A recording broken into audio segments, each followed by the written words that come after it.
You see why I love Canada. Beautiful scenery. Pretty flowers. Fucking mountains. This is the kind of shit you can wake up to every day. Isn't it pretty? Goes to show you that in Canada we have really cool wallpaper. Yes, we do.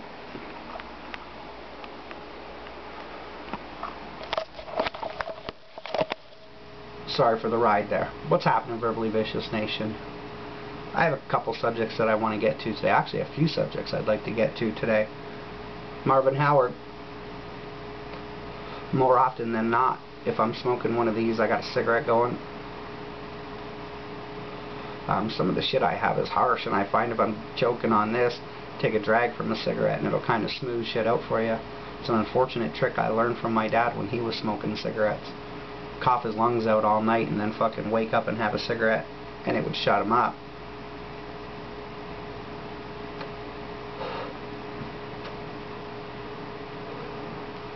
South Texas, I just made a video. I was watching your video and I just paused it and used your likeness, I guess, to make a spoof on Crocodile Hunter. I hope you're not offended by that shit, brother.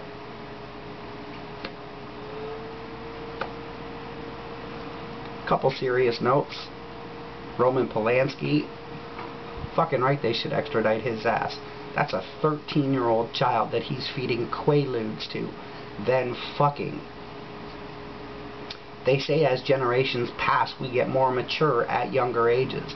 And if you think about it, that was 30 years ago. So look at the maturity rate of a 13-year-old girl now. And how old was he at the time? That's disgusting. That's fucking horrible. My fiance has a 14-year-old daughter, Roman. Why don't you come knock on my door and give that a fucking try? See how well it works out for you. Because I'd split your fucking wig open. It's not about consent or not. Really, it's not. She's fucking 13. Use your fucking head. She's a fucking child. You really think she has the cognitive mind to be making decisions of that magnitude? You piece of shit. Fucking right. I say fuck every celebrity who's getting behind that piece of shit motherfucker. Fuck him in the ass, a little bitch. I hope Polanski goes to prison, because he don't look like much of a tough guy, and I think the brothers are going to be running trains on his fucking ass. Some of the lifers in there who ain't got nothing to lose, they have 13-year-old daughters out in fucking society. See how well they fucking like it.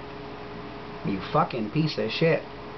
Speaking of 13-year-olds, this little motherfucker who sets himself on fire because of something he saw on YouTube, is that not God weeding out the fucking truly stupid? How old were you when you hear that water and electricity don't mix, and be careful with gas, you can't have open flame around it? He's 13 years old, and that's how stupid he is? Jesus Christ. That is, I can't even fathom that.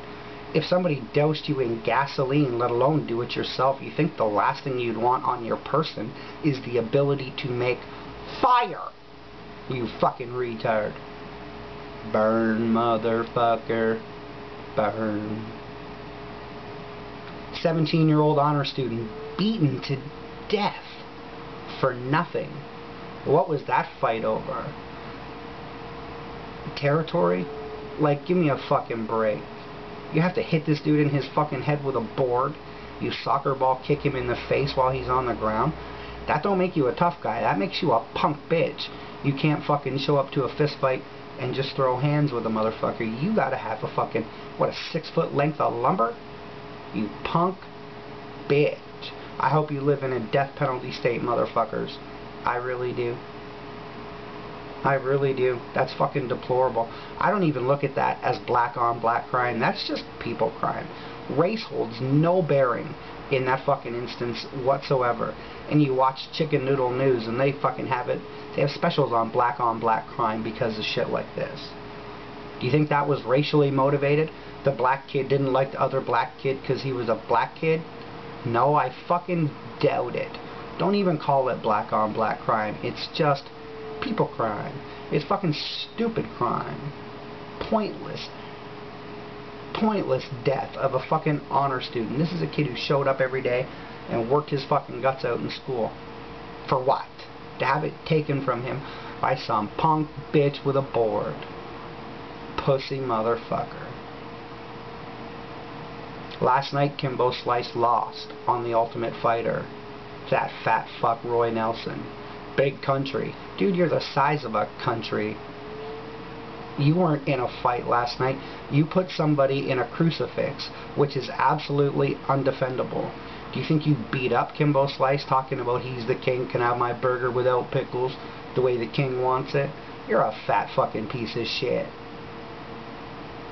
You did not beat up Kimbo Slice, you fat fuck. You put him in an undefendable move. Absolutely. If Roy Nelson is so tough, let somebody put him in a crucifix and see if he could get out of it. Because you can't.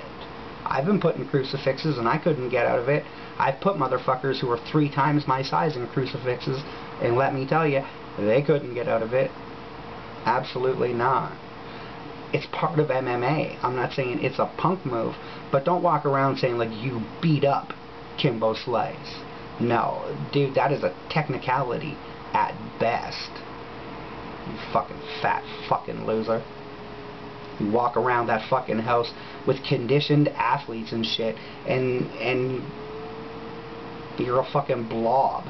Like Rampage said, it would be like trying to get the fucking blob off you, you fat douchebag piece of shit.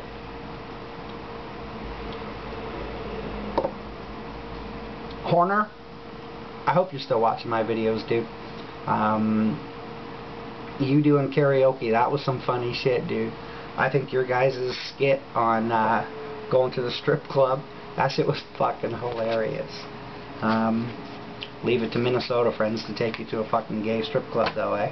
No, I'm just kidding, dude. This is the last part of this video was directed to Sunhouse, my brother from the UK. Dude, I've battled addiction myself. You said your dad died last year, dude. That pains me to hear. I live with my dad. My dad had a stroke in 2006, and I basically brought him to live with me. He's absolutely capable of taking care of himself. He rebounded from his stroke really well.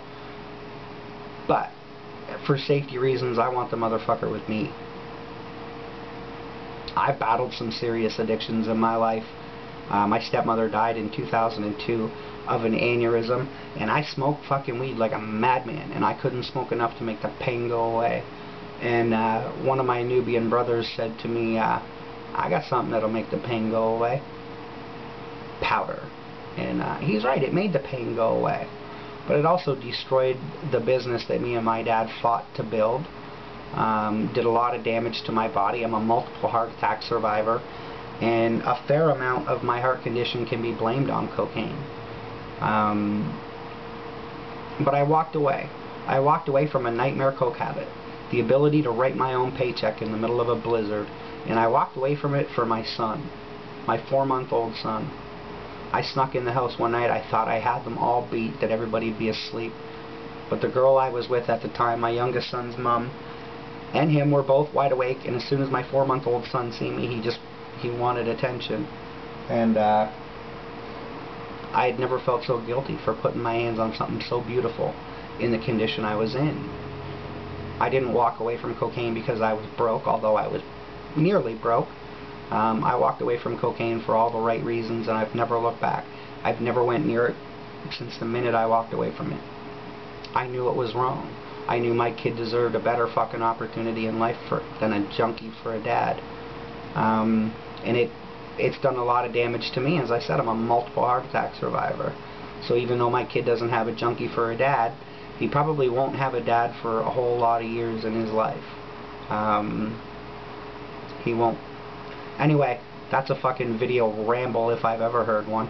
Peace the fuck out, Verbally Vicious Nation.